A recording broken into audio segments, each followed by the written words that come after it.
माननीय सभासदों, माननीय अध्यक्ष जी,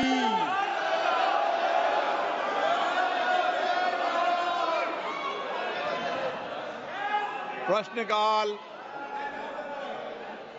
क्वेश्चन 441 श्री दिलीप शेखिया। उधर बैठे मंत्री जी 441 सर। माननीय मंत्री महोदय, पे रखा गया। माननीय सदस्य। सर, मंत्री जी ने अच्छे से जवाब दिया है। आज का दिन थोड़ा सा सब लोग एक साथ रहने का है, इसलिए हम थोड़ा इधर आ गया है। सर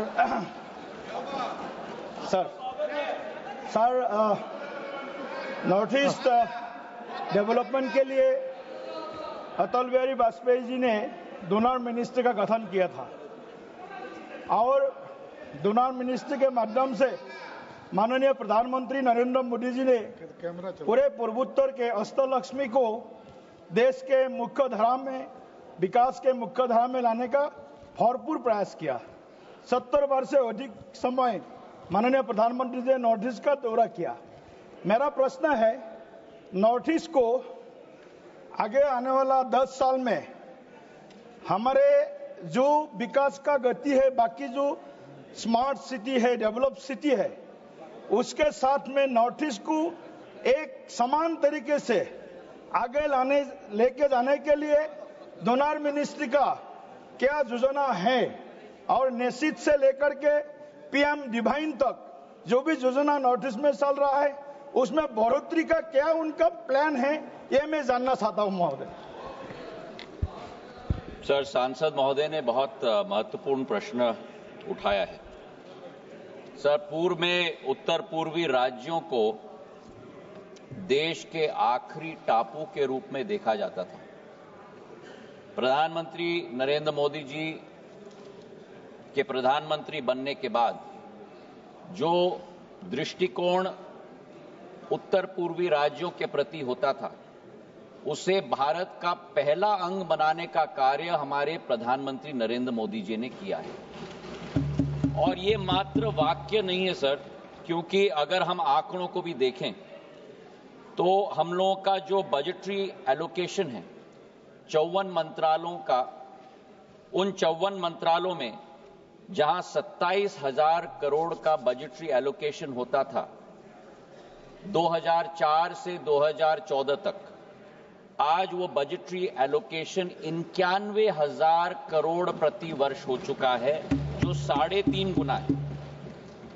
और उसके विरुद्ध जो खर्चा, क्योंकि एक बात होता है सर आउटलेस का, उससे ज्यादा महत्वपूर्ण होता है आउटकम्स, और प्रधानमंत्री नरेंद्र मोदी जी की सरकार आउटकम्स पर आधारित है। तो जो 91,000 करोड़ का बजट है पिछले वर्ष, उस बजट के प्रति 1,02,000 करोड़ का खर्चा उत्तर पूर्वी राज्यों में हुआ है सर। ये अपने आप में एक नया कीर्तिमान है। डोनर मंत्रालय को जो माननीय सदस्य ने कहा, पूर्व प्रधानमंत्री अटल बिहारी वाजपेयी जी ने गठित किया था ध्यान देने के लिए, जहां 2,400 करोड़ बजट का आवंटन था, पिछले वर्ष 5,800 करोड़ रुपए का आवंटन किया गया है। हमारे उत्तर पूर्वी राज्यों में हमारे कैपेक्स इंफ्रास्ट्रक्चर स्पेंड के आधार पर आज हमारे 19 रेलवे प्रोजेक्ट चल रहे हैं 80,000 करोड़ के। जिस उत्तर पूर्वी राज्य में केवल 9 एयरपोर्ट होते थे और उनमें से 2-3 राज्यों में 65 वर्षों में एक विमानतल भी नहीं होता था, उदाहरण के तौर पे अरुणाचल प्रदेश, सिक्किम, आज 17 विमानतल उत्तर पूर्वी राज्यों में आज चल रहे हैं सर। वाटरवेज की हम बात करें, जहां एक वाटरवे होता था, आज वहां 20 वाटरवे हैं सर। और उसी के साथ टेलीकॉम कनेक्टिविटी में भी करीब 4,500 गांव को 4G नेटवर्क के साथ जोड़ा गया है, और आने वाले दिनों में 5,500 गांव में 4,500 टावर हम लोग लगाने जा रहे हैं। नेशनल हाईवे के क्षेत्र में जहां 65 वर्षों में केवल 10,000 किलोमीटर के हाईवे बने थे, 10 साल में 5,500 किलोमीटर के हाईवे प्रधानमंत्री नरेंद्र मोदी जी की सरकार ने बनाई।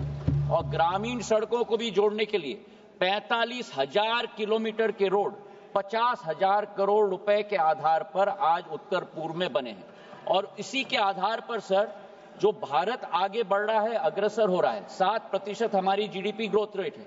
पर सर, आपको भी आश्चर्य होगा सुनते हुए कि हमारे 8 उत्तर पूर्वी राज्यों में 5% जीडीपी ग्रोथ रेट नहीं है, 8% जीडीपी ग्रोथ रेट नहीं है। हमारे 8 उत्तर पूर्वी राज्यों में 12% जीडीपी ग्रोथ रेट है सर। तो आज प्रधानमंत्री जी के नेतृत्व में उत्तर पूर्वी राज्य भारत को आगे ले जा रहे हैं सर। सर, मेरा एक ही सवाल है, ये समयबद्ध तरीके से सभी योजनाओं को समाप्त करने के लिए माननीय मंत्री जी के पास क्या उसका प्लान क्या है? समयबद्ध तरीके से सभी योजनाओं को खत्म करना, समाप्त करना। सर, दिलीप जी का प्रश्न महत्वपूर्ण है और मैं उनको आश्वस्त कराना चाहता हूं कि पिछले एक वर्ष में हमने मंत्रालय के अंतर्गत जो करीब 1133 प्रोजेक्ट्स हैं, हमारे 5 स्कीम है डोनर्स के, उनके तहत हमने 2 सिस्टम शुरू की हैं दिलीप जी। पहला तो ये कि हमने थर्ड पार्टी ऑडिट का सिस्टम शुरू किया है। जो प्रोजेक्ट्स कंप्लीट हैं, उन प्रोजेक्ट्स पे थर्ड पार्टी ऑडिट सिस्टम के आधार पर एजेंसी को भेजकर सर्वे किया जाए। सर्वे किस बात की?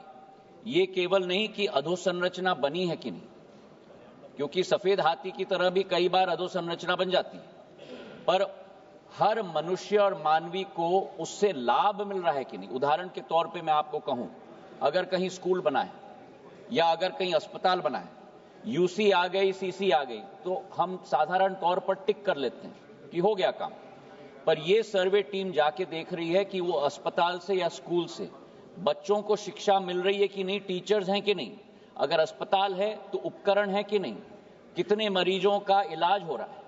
तो ये सिस्टम हमने डोनर मंत्रालय के अंतर्गत हमने आज सेटअप किया है सर। और हमने ये भी तहकीकात की है कि जो हमारे जितने भी प्रोजेक्ट्स हैं, हम लोग करीब 1.5 साल की अवधि देते हैं उनको समाप्त करने के लिए। केवल रोड्स के क्षेत्र में हम लोग 2 से 2.5 साल देते हैं, क्योंकि आपको भी मालूम है दिलीप जी कि उत्तर पूर्वी राज्यों में वर्षा ऋतु सर करीब 5-6 महीने चलती है, तो उस समय में कुछ कार्य नहीं हो पाता, तो उनके लिए हम थोड़ा और समय देते हैं। जो प्रोजेक्ट्स डिलेड है 1.5 साल से ज्यादा या 2.5 साल से ज्यादा, मैंने स्वयं मुख्यमंत्रियों को लिखा है कि तीव्र गति पर इस पर ध्यान दें, ताकि जल्द से जल्द स्वीकृति मिले। स्वीकृति मिलके जब सीसी आएगी तो और राशि हम लोग प्रदेश सरकार को दे पाएंगे। नवचरण Manjhi. Honorable Speaker, sir, I want to know what are the major achievements in infrastructure in North Eastern India? दोबारा प्रश्न कर लेंगे, सुनाई में नहीं आया था, स्पीकर सिस्टम में दोबारा I want to know what are the major achievements in infrastructure in North Eastern India? उपलब्धियों के लिए पूछ रहे हैं, कौन सी उपलब्धियां हैं? सर, पिछले वर्षों में 10 वर्षों में जो प्रधानमंत्री जी की नीति रही है, उसके आधार पर अगर हम मुख्य प्रोजेक्ट्स के बारे में हम चर्चा करें, मैंने विस्तृत तरीके से ये माननीय सदस्य उड़ीसा से हैं जी, ये उड़ीसा से हैं जी, पर उनकी रुचि है सर, तो मैं उनको धन्यवाद देना चाहता हूं। रुचि ज्यादा उनकी नहीं, उनकी उड़ीसा में रुचि है। अच्छा सर, पर महत्वपूर्ण प्रश्न है, क्योंकि सदन के पटल पर और सदन से देश को भी सूचित हम लोग करना चाहते हैं सर।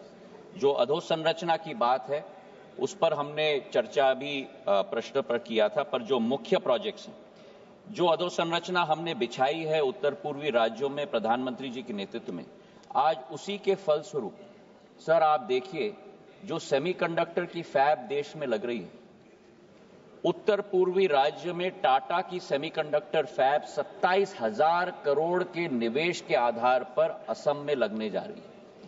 ये आज राष्ट्र के लिए नहीं, विश्व स्तर पर एक कीर्तिमान बनाया गया है।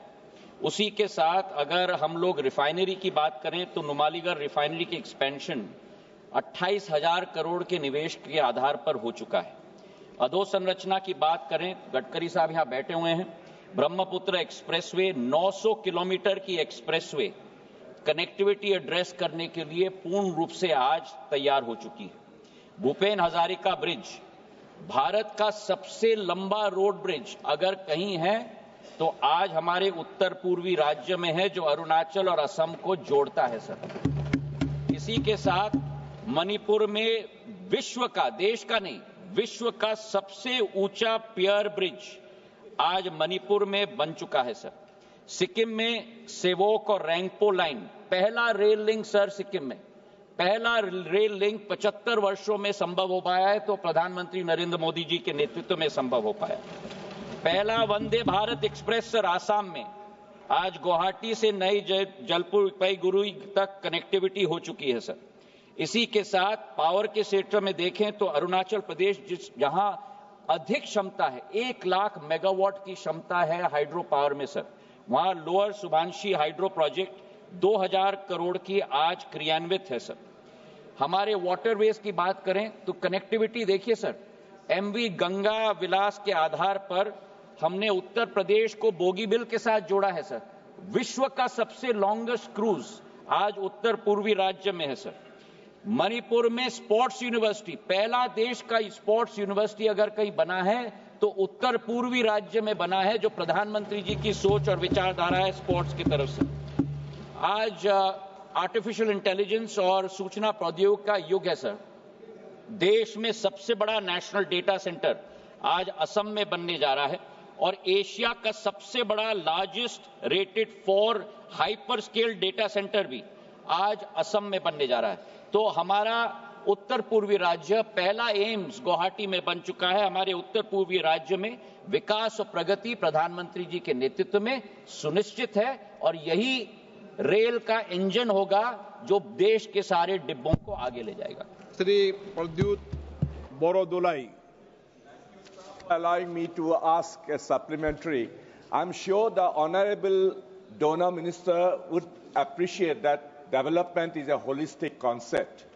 And as far as Northeastern region is concerned, there has been great fear and apprehension in the minds of the people of Northeast as of now, because there has been confirmed international media reports that Chinese government are constructing the world's largest hydropower project and the dam just 40 kilometers north of the border of the northeastern state, that is Arunachal Pradesh. If the Chinese build this dam, if as per media reports that if they allow diversion of the water of the Brahmaputra water river system, that will create a lot of problems in the downstream states and the riparian states. My question to Honorable Minister is this. Sir, you are playing the role of catalyst, as you say, for the development of the northeastern states. So, would you please take up the cudgel on behalf of the northeastern people that you take up with the External Affairs Ministry and the Defense Ministry to take up these issues so that we can have a bilateral agreement? Sir, Pradyut ji has raised a very important question. And the fact is that today when we look at the hydropower potential in our country, hydropower can play a huge role in terms of the growth of renewable energy in our country. Of the hydropower potential in our country, the maximum potential does lie in the Northeast. The Northeast today has capability of generating close to 100,000 megawatts of hydropower. And this hydropower can play a huge role in the demand requirement of our country. We today have close to 436 gigs of power, out of which close to about 201 gigs, which is almost 50%, of our power generation capacity comes from renewables, which goes across hydro, solar, and wind. Now, in this scheme of things, looking at climate change and global warming, Prime Minister's resolve is to increase the hydropower potential. And for that, this basin, the Brahmaputra Basin, presents a tremendous opportunity. We today have exploited, sir, only in the last 65, 70 years, only about 5,000-6,000 megawatts out of the 100,000 megawatts capacity in this basin. And I would like to assure the member that I will certainly discuss this not only with the EAM, but also with the Power Ministry, because this basin is extremely important for us in terms of being able to generate power, not only for Arunachal Pradesh and the Northeast, not only for India, but it can become a huge resource for us to be able to export power to other countries, which we have already started through our grid network, which allows us, the ISTS network that allows us to export power to our neighbors as well. Shri Viplav Kumar Dev. Speaker महोदय, मैं आपके माध्यम से मंत्री जी को पूछना चाहता हूं, अलग अलग मिनिस्ट्री में जो स्कीम होती है वो राज्य सरकार को दिया जाता है और इसमें जो राशि है, जो अनस्पेंड मनी रहता है, वो वापस फाइनेंस पूल में आ जाता है। इस राशि को नॉर्थ ईस्टर्न स्टेट को ज्यादा से ज्यादा खर्चा किया जाए अलग अलग स्कीम के माध्यम से, ऐसा कोई योजना डोनर मिनिस्ट्री में है तो योजना किस तरीके से इंप्लीमेंट किया जाएगा, मैं ये जानना चाहता हूं। सर, मैं माननीय सदस्य महोदय को विश्वास दिलाना चाहता हूं कि जो 10% GBS है, ग्रॉस बजटरी सपोर्ट 54 मंत्रालयों का, उसमें हम लोग पूरी निगरानी रखते हैं और हमारी कोशिश होती है कि सारे मंत्रालयों के साथ एक कंसर्टेड अप्रोच डेवलपमेंट और विकास के लिए उत्तर पूर्वी राज्यों में किया जाए। जैसे मैंने अपने ओपनिंग स्टेटमेंट में कहा था कि पिछले 3 वर्षों की अवधि अगर हम देखें तो पिछले 3 वर्षों में जो 10% 54 मंत्रालयों का आवंटन है, उससे करीब 106% ज्यादा भारत सरकार ने 54 मंत्रालयों के साथ उन उत्तर पूर्वी राज्यों में निवेश कर लिया है। सर, तो जो विप्लव जी की चिंता है कि वो फंड लैप्स न हो, वो जाहिर है सर, पर मैं उनको आश्वस्त कराना चाहता हूं कि केवल डोनर मिनिस्ट्री नहीं, लेकिन प्रधानमंत्री जी ने सदैव कहा है कि होल ऑफ गवर्नमेंट अप्रोच होना चाहिए।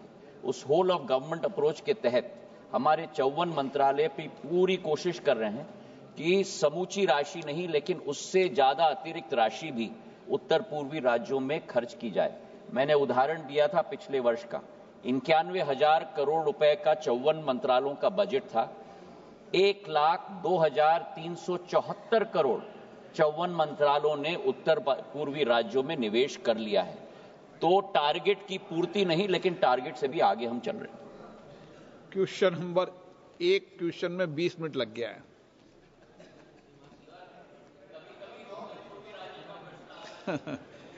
Question number 442 Shrimati Poonam Ben.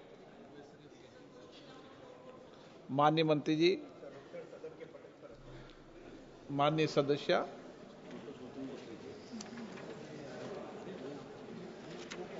Sir, आज हमारे प्रधानमंत्री जी के नेतृत्व में जिस तरह से हमारी भारतीय रेल एक्सपैंड और मॉडर्नाइज कर रही है, उस के हम सभी साक्षी हैं। सभी विभाग में ठोस कदम हमारे इस यातायात के माध्यम को मजबूती से विकसित भारत की परिकल्पना के साथ जोड़ने के लिए और उसे साकार करने के लिए उठाए जा रहे हैं। माननीय मंत्री जी के द्वारा सबसे पहले तो हमारा ये बजट सत्र है, तो मैं उनका आभार भी व्यक्त करूंगी कि मेरे क्षेत्र में बहुत सारे काम, वो डबलिंग हो, इलेक्ट्रिफिकेशन हो, वंदे भारत ट्रेन चलाने की बात हो, ये सारी सुविधाएं मेरे क्षेत्र को मिली है। सर, आज मेरा जो प्रश्न है वो रेलवे सिक्योरिटी और सेफ्टी को लेके है। मैं माननीय मंत्री जी से पूछना चाहूंगी कि विशेषकर महिलाओं और बच्चों के लिए हमने जो सिक्योरिटी की व्यवस्था रेलवेज में आज की है, उसमें हमारी रेलवे प्रोटेक्शन फोर्स में विमेन फोर्स का बहुत बड़ा प्रेजेंस है। तो सर, ये जो प्रेजेंस बढ़ाने से कोई मेजरेबल इम्प्रूवमेंट महिला पैसेंजर सिक्योरिटी में, विशेषकर महिला और बच्चों में देखा गया, उनके लिए देखा गया, और इसके पीरियोडिक रिव्यूज होते हैं, और जो विमेन पर्सनल की एडिक्वेसी है सर, उसको फर्दर बढ़ाने का क्या प्रावधान है? और सर, पिछले 10 साल में जिस प्रकार से रेलवे में काम किए गए, मैं माननीय मंत्री जी से ये भी जानना चाहूंगी कि पिछले 60 सालों के कंपैरिजन में इस 10 सालों में केवल सेफ्टी और सिक्योरिटी के लिए कितना एक्सपेंडिचर इनकर किया गया? धन्यवाद। माननीय अध्यक्ष जी, माननीय सांसद महोदय ने बहुत ही एक महत्वपूर्ण विषय उठाया है।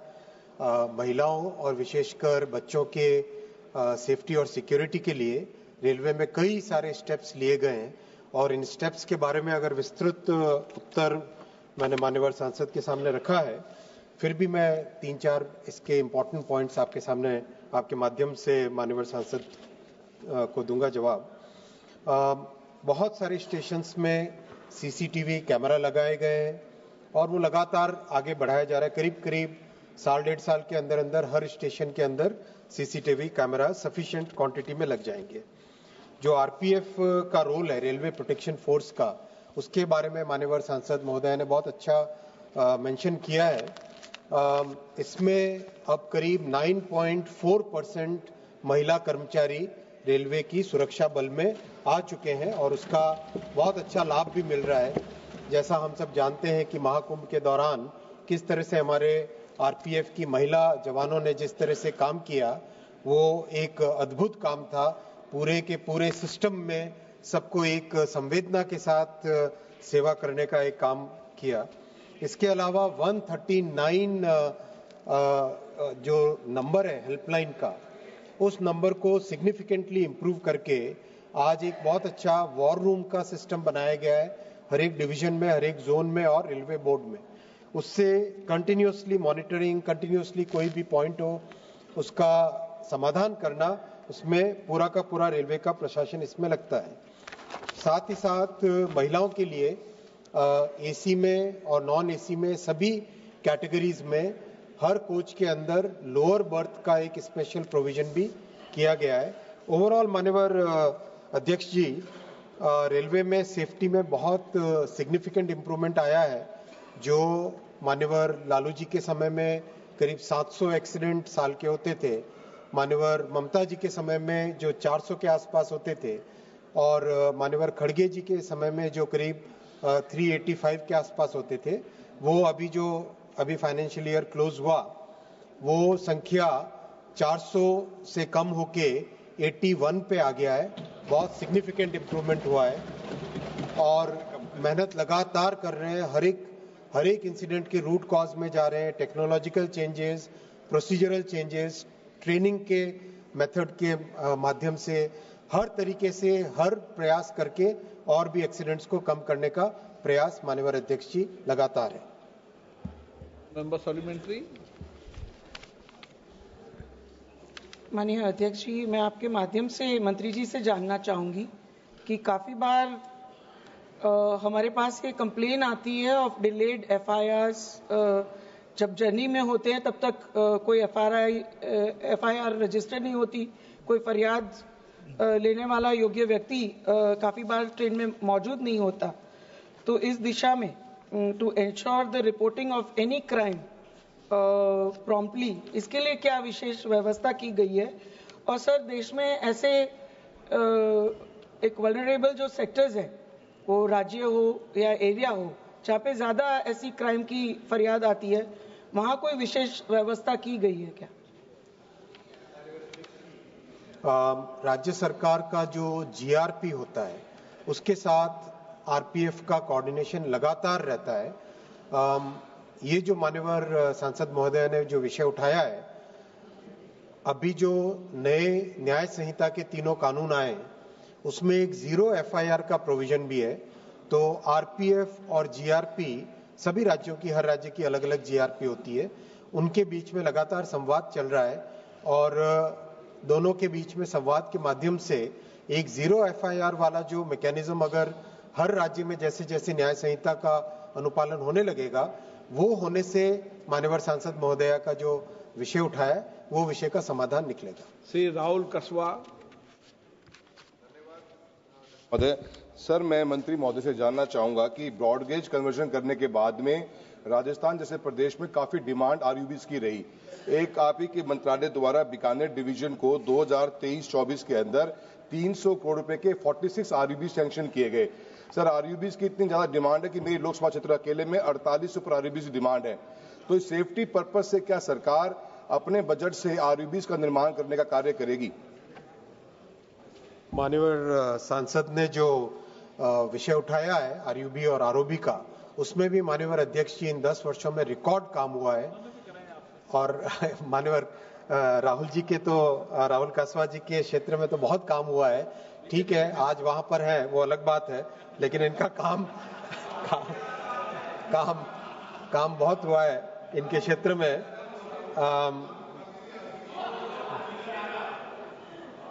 मैं अप्रिशिएट भी किया था बहुत, और रेलवे के काम को अप्रिशिएट किया माननीय अध्यक्ष जी। बल्कि एक साल में 1000 से ज्यादा ROB बनाने का रिकॉर्ड भी बना है। एक RUB में एक नई टेक्नोलॉजी भी अभी लाई जा रही है, जिससे कि पानी की जो समस्या रहती है उसको भी सॉल्व करना है। ओवरऑल माननीय अध्यक्ष महोदय, देश भर में ROB के लिए एक लगातार प्रयास है और इस प्रयास के अच्छे फल भी मिल रहे हैं। क्वेश्चन नंबर 443 राजेश भाई नारायण भाई चुड़ासना। 143। माननीय मंत्री महोदय। उत्तर सदन के पटल पर रखा गया माननीय अध्यक्ष जी। माननीय सदस्य। माननीय अध्यक्ष जी, मैं देश की जनता की ओर से माननीय मंत्री जी का अभिनंदन करता हूं, जिसने इतने कम समय में 136 जितनी वंदे भारत ट्रेन देने के लिए मैं आपका अभिनंदन करता हूं। माननीय अध्यक्ष जी, मेरे संसदीय क्षेत्र में माननीय प्रधानमंत्री जी के प्रयासों से कई वैश्विक धरोहरों का विकास हुआ है। इनमें प्रथम ज्योतिर्लिंग सोमनाथ मंदिर, एशियाटिक शेरों के लिए प्रसिद्ध गिर राष्ट्रीय उद्यान तथा एशिया का सबसे बड़ा गिरनार रोपवे शामिल है, जिसके कारण प्रतिवर्ष लाखों देशी विदेशी पर्यटक एवं श्रद्धालु यहां आगमन करते हैं। हालांकि आवश्यक यातायात सुविधाओं की कमी के कारण पर्यटकों को अत्याधुनिक असुविधाओं का सामना करना पड़ता है। यदि सोमनाथ अहमदाबाद और सोमनाथ सूरत मार्ग पर वंदे भारत एक्सप्रेस ट्रेनों का संचालन किया जाए तो इससे इस समस्या का समाधान हो सकता है। मैं माननीय रेल मंत्री महोदय से जानना चाहता हूं कि क्या सरकार इस पर कोई कदम उठा रही है या इस संबंध में कोई योजना प्रस्तावित की है कि नहीं? माननीय अध्यक्ष जी, सोमनाथ एक ऐसी हमारी सांस्कृतिक धरोहर है, एक ऐसा हमारे देश के लिए इतिहास, एक हमारे राष्ट्र के इतिहास में एक ऐसा महत्वपूर्ण स्थान रखता है। उसके लिए कई प्रयास किए गए। एक तो सबसे बड़ा सोमनाथ स्टेशन, सोमनाथ मंदिर के पास में जो स्टेशन है, उसका भव्य नव निर्माण किया जा रहा है और स्टेशन को संस्कृति के आधार पर उस स्टेशन का डिजाइन किया गया है। काम बहुत तेजी से चल रहा है, खूब शीघ्र वो काम भी आगे कंप्लीट होगा।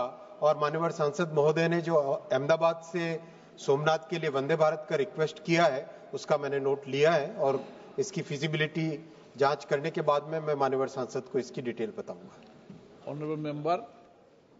माननीय अध्यक्ष जी, मेरे संसदीय क्षेत्र में मुख्यालय जूनागढ़ शहर के मध्य में गुजरने वाली मीटर गेज लाइन पर कुल 7 रेलवे क्रॉसिंग स्थित है, जिसके कारण संपूर्ण शहर 2 भागों में विभाजित हो जाता है।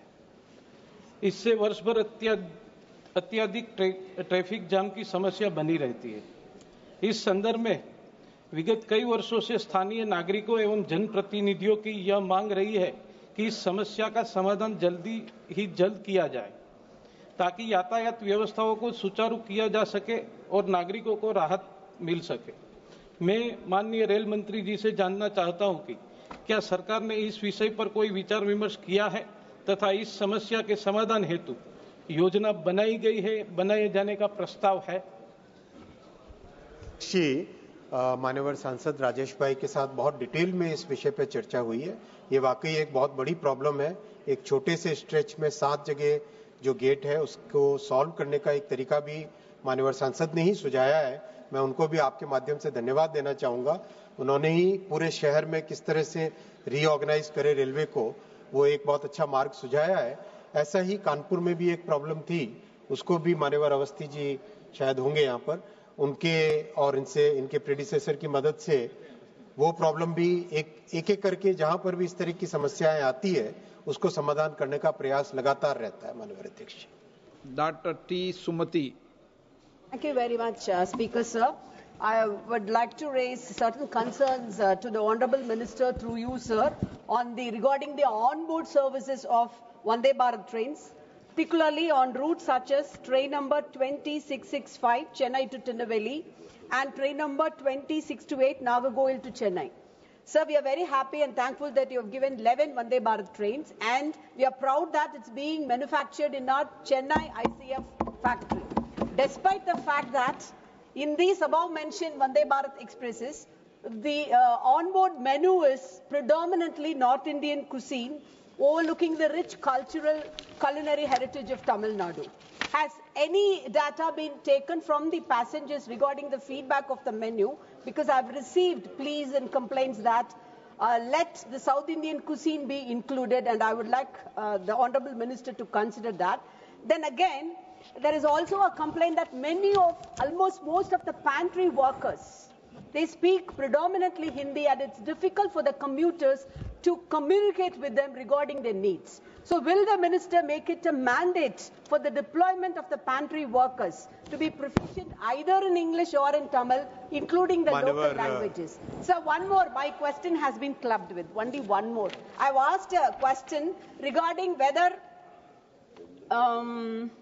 the major cities such as Madurai and Tiruchirappalli, those two cities lack direct Vande Bharat services. So given their economic and cultural significance, would the minister consider to implement sending the routes of Vande Bharat trains to these important cities? Honorable Speaker, sir, I thank the Honorable Member for acknowledging the fact that so many Vande Bharats have been given to Tamil Nadu, and people of Tamil Nadu are really happy with this approach of our Honorable Prime Minister, where he believes Sabka Saath, Sabka Vikas, and all these states have been benefited. I would also like to mention here, Honorable Speaker, sir, when the entire Vande Bharat program was being rolled out, our Prime Minister Shri Narendra Modi ji very clearly mandated that in the initial phase itself, every state having broad gauge electrified network should get a Vande Bharat, including Northeast, including Himachal Pradesh, including Kerala. Each and every state has been given a good quality Vande Bharat train service. Regarding food service, we have done a very important experiment in Southern Railways, where to make sure that the local cuisine can be served to the passengers, we have created a new structure called YSA, and because of that, in large places, including in Kerala, at many places already South Indian food has been started served. I mean, many of the trains, people have started getting the South Indian food in the trains running predominantly in the Southern Railways. And as that program expands, more and more trains will be getting the local cuisine. And that program is for the entire country. Whichever train is predominantly passing through one particular region, Railways is now trying to get the delightful experience of the local cuisine of that area for the passengers, whether it is in the eastern side or it is on the western side, north or south, whichever side, that is a continuous improvement process that we are taking up, Honorable Speaker, sir. Patel, Shri Haribhai Patel. माननीय अध्यक्ष महोदय, मैं आपका धन्यवाद करता हूं। आपने मुझे बोलने का मौका दिया। क्या रेल मंत्री यह बताने की कृपा करेंगे कि उत्तर गुजरात से सूरत और वलसाड एवं बंबई तक नई गाड़ियां शुरू करने की कोई योजना है तो कृपया ब्यौरा करें। माननीय अध्यक्ष जी, जो माननीय सांसद महोदय ने प्रश्न पूछा है, उत्तर गुजरात से सूरत और मुंबई के लिए डिमांड काफ़ी आती है और इसको पूरा करने के लिए कई प्रयास हाथ में लिए गए हैं और विशेषकर जो डेडिकेटेड फ्रेट कॉरिडोर है उसके कारण कैपेसिटी सिग्निफिकेंटली इम्प्रूव हुई है और आज करीब करीब western dedicated freight corridor complete हुआ। थोड़ा सा महाराष्ट्र में दिक्कत हुई थी बिकॉज जब तक श्री उद्धव ठाकरे जी की सरकार थी उन्होंने जमीन के बारे में, एक्विजिशन के बारे में काफ़ी दिक्कतें हुई, लेकिन अब अच्छा काम चल रहा है, कंप्लीट होने को आया है और साथ ही साथ उसके कारण कई इस नई कैपेसिटी बनने के कारण कई नई ट्रेन सर्विसेज भी इंट्रोड्यूस हुई है और अभी अहमदाबाद स्टेशन और सूरत स्टेशन इन दोनों का मेजर रिकंस्ट्रक्शन का काम चल रहा है।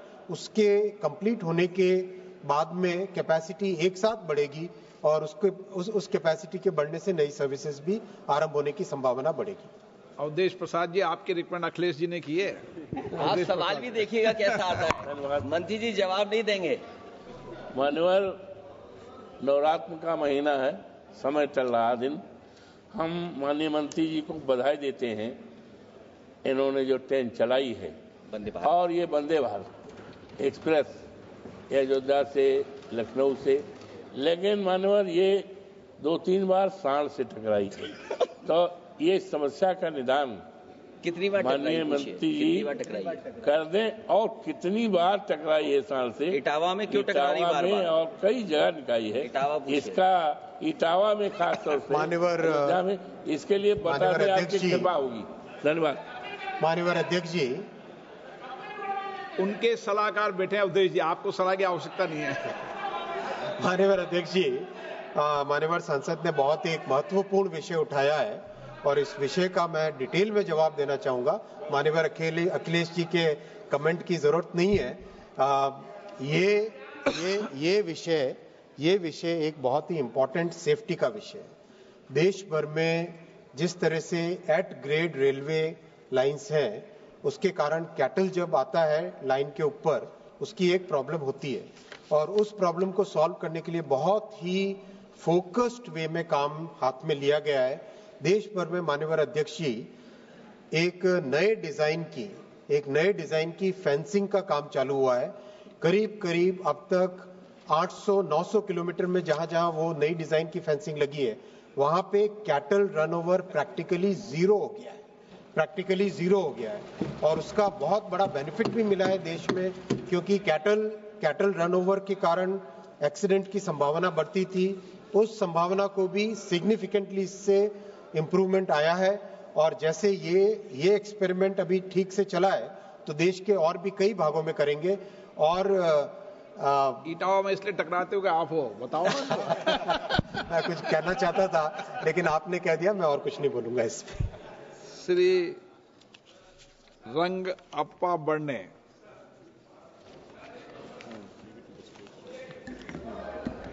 माननीय अध्यक्ष महोदय, मैं आपके माध्यम से माननीय मंत्री से जानना चाहता हूं कि मेरे चुनाव क्षेत्र में मुंबई से सोलापुर तक 2 वंदे मातरम ट्रेन चलती है, वंदे भारत ट्रेन चलती है, जो कि उसका पहला स्टॉप कल्याण में, और मैं लगातार मांग करते आया हूं।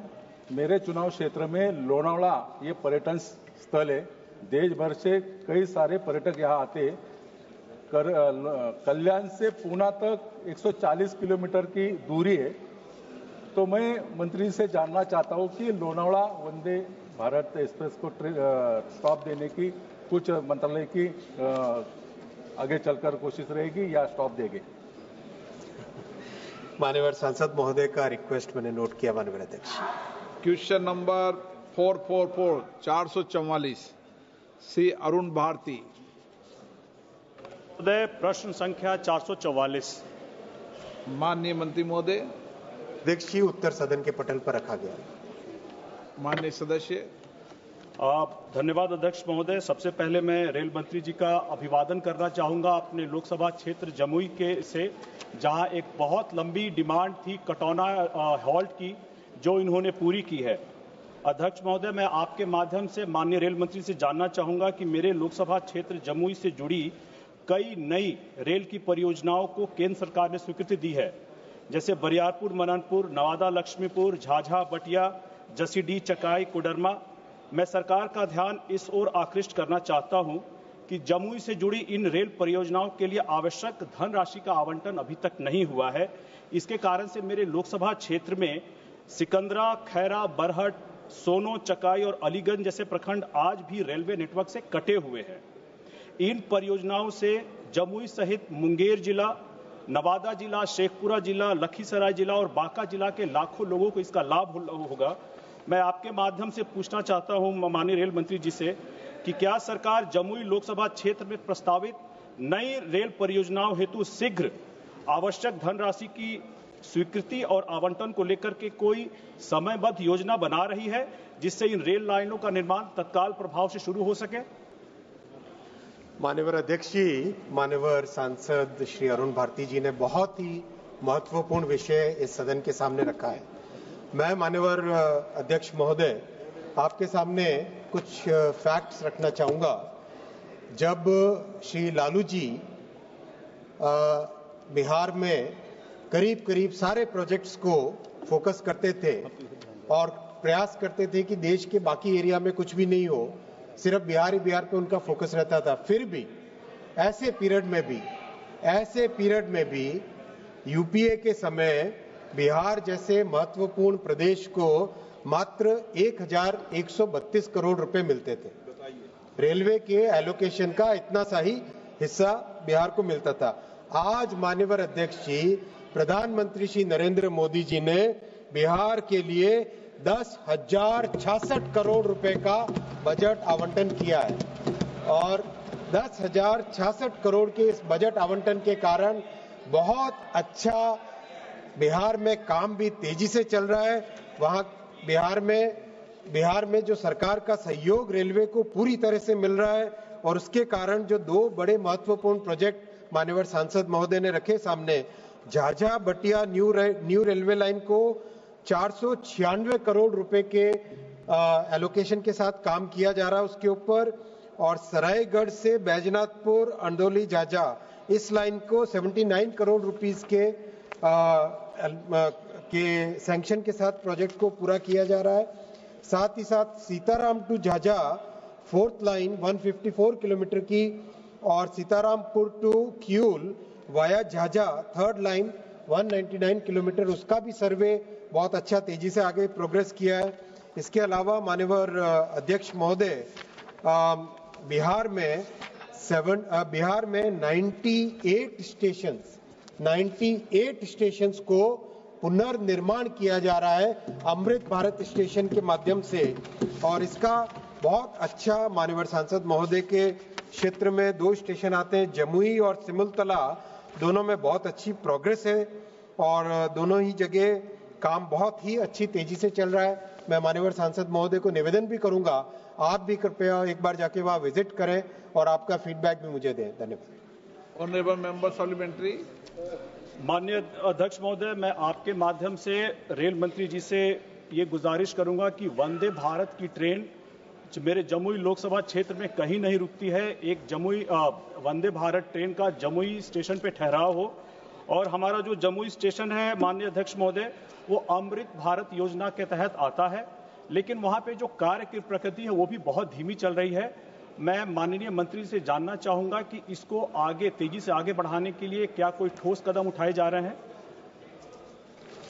माननीय सांसद महोदय ने वंदे भारत ट्रेन का जो रिक्वेस्ट किया है उसको मैंने नोट किया माननीय अध्यक्ष जी, और काम बहुत तेजी से चल रहा है। करीब देश भर में 1200 स्टेशनों पे एक साथ इतना बड़ा काम चल रहा है, जो माननीय अध्यक्ष जी, प्रधानमंत्री जी का बहुत बड़ा विजन है भारत के रेलवे स्टेशंस को ट्रांसफॉर्म करने का। आज विश्व में सबसे बड़ा रेलवे स्टेशन का रीडेवलपमेंट का काम हिंदुस्तान में चल रहा है प्रधानमंत्री श्री नरेंद्र मोदी जी के नेतृत्व। श्री पप्पू यादव। अध्यक्ष महोदय धन्यवाद। माननीय मंत्री जी, आप लगातार डाटा पर बोल देते हैं और ताली भी बटोर लेते हैं। मेरा आग्रह है कि जो इलाका है बाढ़ का, कोसी सीमांचल मिथिलांचल, वह जो इलाका है वो कंप्लीट रूप से आपने नई परियोजना की बात की। हम लगातार बात उठा रहे हैं, देवघर से लेकर के नौगछिया होते हुए सिंहेश्वर स्थान और किशनगंज से लेकर जलालगढ़ बनमनखी होते हुए कुशेश्वर स्थान से मुजफ्फरपुर गरीबनाथ। क्या माननीय मंत्री महोदय, आप हमको अभी आपको मैं धन्यवाद देता हूं, 173 करोड़ रुपया आपने रिलीज किया, इसके लिए मैं दिल की गहराइयों से मैं आपको धन्यवाद देता हूं। मेरा आग्रह है कि हमारे इलाके में सबसे बड़ी फैक्ट्री है, मैं आपसे विनती करता हूं, ये परियोजना बहुत महत्वपूर्ण है। आप सनातन की बात करते हैं तो बीरनगर जोड़ने के लिए क्या आप उस इलाके में इस दोनों रेलवे लाइन जो सबसे महत्वपूर्ण परियोजना है, क्या आप इसको इसी साल में लेकर के बढ़ाने का प्रयास करेंगे? मैं आपसे धन्यवाद देना चाहता हूँ। हाँ माननीय मंत्री। माननीय अध्यक्ष जी, मैं पहले तो धन्यवाद देना चाहूंगा माननीय सांसद श्री पप्पू यादव जी को। आप लगातार मिलते भी हैं और आपके इतना बड़ा एक प्रोजेक्ट सैंक्शन हुआ, अप्रूव हुआ, उस पर काम भी चल रहा है। इसके अलावा माननीय सांसद ने जो बहुत ही महत्वपूर्ण विषय उठाया, गंगा जी पर नया पुल आपने जो स्थान बताए, उस स्थान नौगछिया को कनेक्ट करने वाला बटेश्वर धाम वाला, वो माननीय प्रधानमंत्री जी ने ऑलरेडी इसको सैंक्शन कर दिया है। उसका डिजाइन का काम चल रहा है। डिजाइन का काम चलने के, अब थोड़ी तालियां आप भी कर दे तो अच्छा रहेगा माननीय अध्यक्ष महोदय, और बहुत जल्दी उसका फाउंडेशन स्टोन भी ले। अखिलेश यादव जी। अध्यक्ष महोदय, मैं आपका बहुत धन्यवाद देता हूं कि आपने मुझे सवाल पूछने का मौका दिया। मैं आपके माध्यम से माननीय मंत्री जी से जानना चाहता हूं, देश की राजधानी रही सम्राट हर्षवर्धन की नगरी, वहां पर एक अमृत काल में रेलवे स्टेशन बन रहा था। पता नहीं क्यों गुणवत्ता इतनी अच्छी थी कि 30 मजदूर उससे दब गए। मैं माननीय मंत्री जी से जानना चाहूंगा कि इतने इत्र की नगरी, सम्राट हर्षवर्धन की नगरी, भारत की राजधानी रही, उसका स्टेशन आप क्या वर्ल्ड क्लास बनाएंगे कि नहीं बनाएंगे? और जो काम चल रहा था जिसके कारण कई मजदूर, 30 मजदूर दब गए थे, उन ठेकेदारों के खिलाफ कुछ कार्रवाई करेंगे कि वो आपके ही दल के हैं इसलिए नहीं कार्रवाई करेंगे आप? माननीय सांसद महोदय ने, बहुत ही वरिष्ठ सांसद है, आपने बहुत महत्वपूर्ण विषय उठाया। हाँ, कन्नौज में ये इंसिडेंट हुआ था और उसके ऊपर तुरंत माननीय अध्यक्ष जी कार्रवाई की गई है और कठोर से कठोर कार्रवाई की जा रही है। और साथ ही साथ उस इंसिडेंट के रूट कॉज एनालिसिस के बाद में स्टेशन के जो डिजाइन है उसमें भी एक परिवर्तन लाया जा रहा है। वो प्रॉब्लम इसलिए हुई क्योंकि वहां पे बहुत लंबा स्पैन था बिटवीन दी पिलर्स, तो उस लंबे स्पैन को भविष्य में और किसी और स्टेशन में इतना लंबा स्पैन ना आना पड़े, वो व्यवस्था भी की गई है। क्वेश्चन नंबर 445 445 श्री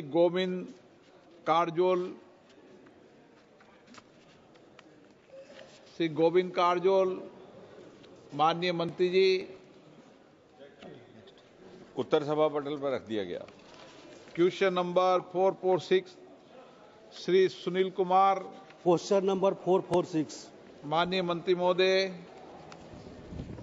अध्यक्ष श्री, उत्तर सभा पटल पर रख दिया है। माननीय सदस्य। अध्यक्ष महोदय, मैं आपके माध्यम से माननीय मंत्री से जानना चाहता हूं कि खाद्य सुरक्षा कानून के तहत उपभोक्ताओं के जन वितरण प्रणाली के दुकानदारों द्वारा निर्धारित दर पर निर्धारित मात्रा में खाद्यान्न उपलब्ध कराने हेतु क्या कदम उठाए गए हैं? क्योंकि उपभोक्ताओं से यह शिकायत आती है कि थंब कई बार नहीं लगने के कारण राशन नहीं मिल पाता है। साथ ही यह मेरा कहना भी है कि राशन डीलरों को गुजरात की तर्ज पर देश भर में मानदेय देने की कोई समान व्यवस्था के लिए सरकार कदम उठाएगी? माननीय मंत्री जी। माननीय अध्यक्ष श्री, हमारी सरकार खाद्य सुरक्षा को बढ़ावा देने और गरीबी को खत्म करने के लिए प्रतिबद्ध है। आदरणीय प्रधानमंत्री श्री नरेंद्र मोदी साहब के नेतृत्व में हर गरीब, हर व्यक्ति तक पोषण पहुंचाना हमारी सरकार की प्राथमिकता है। आज हम सबके लिए गर्व की बात है कि विश्व का सबसे बड़ा फूड प्रोग्राम भारत में चल रहा है। हमारा तंत्र देश के कोने कोने तक, हर एक गांव तक राशन पहुंचा रहा है। राष्ट्रीय खाद्य सुरक्षा अधिनियम 2013 NFSA के तहत लक्षित सार्वजनिक वितरण प्रणाली केंद्र और राज्य संघ राज्य क्षेत्र सरकार की संयुक्त जिम्मेदारी के तहत संचालित की जाती है। FPS को लाइसेंस देना, उनकी मॉनिटरिंग करना राज्य सरकार का काम है। TPDS ऑर्डर 2015 के तहत FPS ओनर के मार्जिन को राज्य सरकार फिक्स करती है। राज्य सरकार FPS को TPDS के अंतर्गत बेचे जाने वाले खाद्यान्न के अतिरिक्त भी कमोडिटी बेचने की अनुमति दे सकती है। Honourable member. अध्यक्ष महोदय, अन्य राज्यों की भांति गेहूं चावल के अलावा सरकार बिहार में भी सरकारी दरों पर सरसों तेल, चीनी, साबुन आदि सामग्री उपभोक्ताओं को उपलब्ध कराने पर विचार करेगी। साथ ही मेरा विचार है कि डीलरों को अन्य विभागों की तरह साप्ताहिक छुट्टी, अनुकंपा के मामलों में आयु सीमा की वैधता समाप्त करने, 60 साल की उम्र वाले डीलरों के परिवार के सदस्यों को योग्यता अनुसार अनुगति स्थानांतरित करने और डीलरों के मरणोपरांत उनके आश्रितों को पेंशन भी देने पर सरकार विचार करेगी। माननीय अध्यक्ष श्री, माननीय सदस्य ने बताया, उसके उत्तर में मैं बताना चाहती हूँ कि केंद्र सरकार राज्य सरकार को FPS मार्जिन के लिए सहायता प्रदान करती है। जो जनरल कैटेगरी राज्य के प्रति क्विंटल 45 रुपीस और स्पेशल कैटेगरी राज्य के लिए प्रति क्विंटल रुपया 135, राज्य सरकार इसके ज्यादा भी मार्जिन फिक्स कर सकती है। Shri NK Premachandran. Thank you very much, sir. Sir, the targeted public distribution system is operated under the joint responsibility of the central government and the state government, we do admit. Sir, after targeted public distribution system, the fair price shops, in particular, the dealers are facing very difficulty because the commission is very meager. The margin allowable to the fair price shop dealers, that is the ration dealers, are very meager, very, very negligible. So the central share is 50% as far as the general category. As far as the special category, it is 75%. I would like to know from the Honorable Minister through you, sir, whether the Government of India will consider enhancement of the margin and commission of the fair price shop dealers. Their margin and commission will be enhanced so as to enhance the central share in this respect. That is a specific question. Thank you very much, sir. Sir, as rightly quoted by Shri Premchandran, it is the joint responsibility. Let me, through you, sir, brief the entire House and through your entire country. We are spending 2,11,000 crores for the free distribution of the food grains to the 81 crore people. We are spending so much and we are giving it free of cost. पूरा मुफ्त में हम दे रहे हैं। तो भारत सरकार का जिम्मेदारी है, भारत सरकार का जिम्मेदारी प्रोक्योरमेंट है। प्रोक्योरमेंट के लिए पैसा हम देते हैं। राज्यों के जो डेसिग्नेटेड गोडाउन्स है, डेसिग्नेटेड गोडाउन्स तक पहुंचाते हैं और डेसिग्नेटेड गोडाउन से अगर राज्य डायरेक्टली फेयर प्राइस शॉप को पहुंचा सकते हैं, नहीं तो अपने गोडाउन में लेके ट्रांसपोर्ट कर सकते हैं। इंट्रा स्टेट जो ट्रांसपोर्टेशन है वो भी हम देते हैं। इसके साथ ही साथ हम 50% मैक्सिमम कैप है 90 rupees for the general state, 180 rupees for the special category state. Special category state हम 75% शेयर करते हैं, फॉर जनरल स्टेट हम 50% शेयर करते हैं। तो इसीलिए रेशन शॉप का जो लाइसेंस देना है, उसका मंजूरी देना है, सब काम स्टेट करते हैं। तो इसीलिए कई राज्य जैसे आंध्र प्रदेश हो, गोवा हो, गुजरात हो, झारखंड हो, कर्नाटक, केरला, मध्य प्रदेश, महाराष्ट्र, मिजोरम, राजस्थान, तमिलनाडु, ऐसे कई राज्य ज्यादा भी दे रहे हैं। और इसके साथ ही साथ हमने एक प्रयोग भी किया है, कॉमन सर्विस सेंटर उधर शुरू कर सकते हैं और पोषण केंद्र उधर शुरू कर सकते हैं, अन्य वस्तु उधर सेल कर सकते हैं, ऐसे प्रावधान भी हमने किया है। इसलिए केंद्र सरकार पूरा 2 लाख करोड़ से ज्यादा खर्चा करके हम राशन राज्यों को देते हैं। कमीशन जैसे अन्य राज्य ज्यादा किया है ऐसे बाकी राज्य भी कर सकते हैं। ऐसा हम सिर्फ इसके जिम्मेदारी स्टेट गवर्नमेंट का है, फिर भी हम 50% सेंट्रल असिस्टेंस दे रहे हैं। इट इज नॉट दैट हम उसका जिम्मेदारी है, फिर भी हम 50% हम सेंट्रल असिस्टेंस के रूप में हम दे रहे हैं। Question number 447 447 Shri पुट्टा Mahesh Kumar. माननीय मंत्री जी। सदन माननीय अध्यक्ष जी, उत्तर सदन के पटल पर रखा गया है। Sir, the government has achieved the completion of 6,450 kilometers of track renewal. However, in the state of Andhra Pradesh, the Bhadrachalam and Kovur railway line, sanctioned in 2012-13 with estimated cost of 2,155 crores, remains pending, sir. The project internally proposed under the unusual Andhra Pradesh remains crucial for the state of economic development post-bifurcation. This project is completed would significantly reduce the travel distance between Visakhapatnam and Hyderabad by 150 kilometers and also ensure rail connectivity to as many as 200 tribals and remote agency villages. I would like to ask Minister, will the government consider taking the necessary steps to execute the construction and connect Bhadrachalam and Kovur railway line?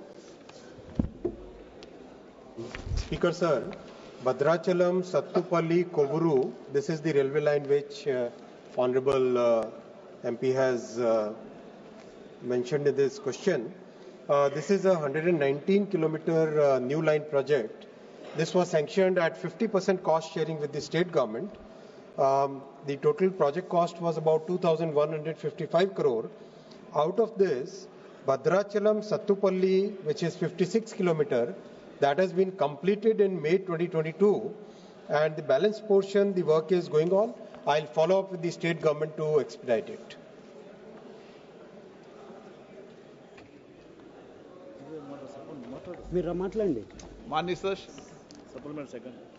Sir, total 4,300 overbridges, ROBs under the road under bridges, RUBs, have been sanctioned across India railways.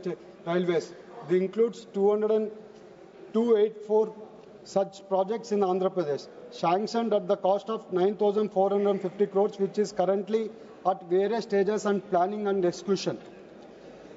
Given their significance, I would like to ask Honorable Minister, will the government take necessary steps to sanction 5 to 6 ROBs in Yellow to facilitate the timely execution of these ROBs and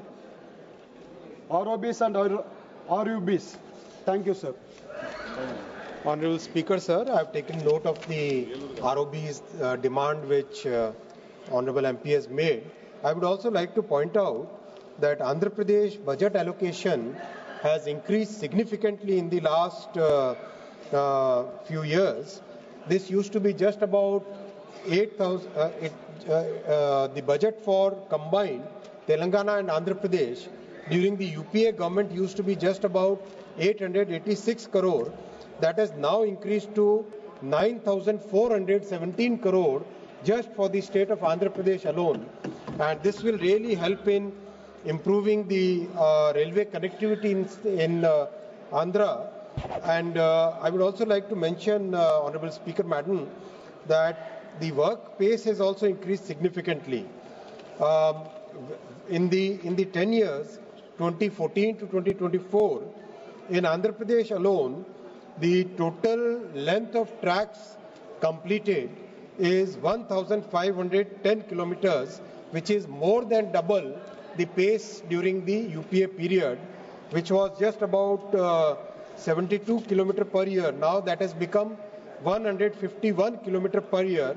Overall, Honorable Speaker Madam, I would like to mention that Honorable Prime Minister has put huge focus on developing the railway network in Andhra Pradesh, and that's why the South Coast Railway was also sanctioned, and Honorable Prime Minister has already laid the foundation of it.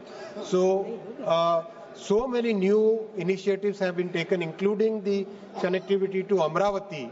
So, in a sense, this is the time when Andhra Pradesh railway connectivity will significantly improve. प्रश्नकाल समाप्त। माननीय सदस्यगण, माननीय अध्यक्ष को